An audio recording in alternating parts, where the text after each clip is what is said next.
நெல்லை மாவட்டம் திசையன்விளையில் அமைச்சர் அனிதா ராதாகிருஷ்ணன் பங்கேற்ற ஆலோசனைக் கூட்டத்தில் திமுகவினரிடையே தள்ளுமுள்ளு ஏற்பட்டது.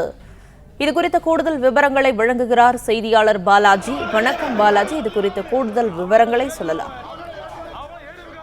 நெல்லை மாவட்டம் திசையன்விளையில் இன்று இந்தியா கூட்டணி சார்பில் தேர்தல் ஆலோசனை கூட்டம் அமைச்சர் அனிதா ராதாகிருஷ்ணன் தலைமையில் நடந்தது. இதில் காங்கிரஸ் கட்சி வேட்பாளராக ராபர்ட் புரூஸ் போட்டியிடும் நிலையில் திசையன்விளை நகரப்பகுதிக்கு தேர்தல் பொறுப்பாளர்களை அறிவிப்பதில் திமுகவின் ஒன்றிய செயலாளர் VSR ஜெகதீஷுக்கும் நகர செயலாளர் ஜான் கென்னடிக்கும் ஏற்பட்ட ஒரு கோஷ்டி பூசல் தகராறாக மாறியது. இதில் இரு தரப்பினரும் ஆபாசமான வார்த்தைகளால் வாக்குவாதத்தில் ஈடுபட்டனர்.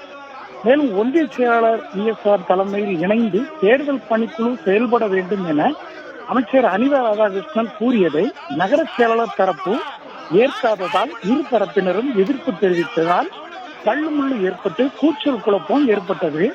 இந்த நிலையில் காங்கிரஸ் கட்சி தொண்டர்களும் தங்களது கூட்டணியில் எங்களுக்கு மரியாதை இல்லை என கூறி ஆதங்கத்துடன் வெளிநடப்பு செய்தனர்.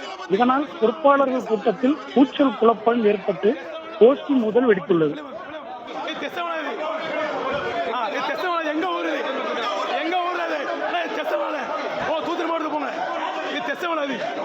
எங்க ஊரு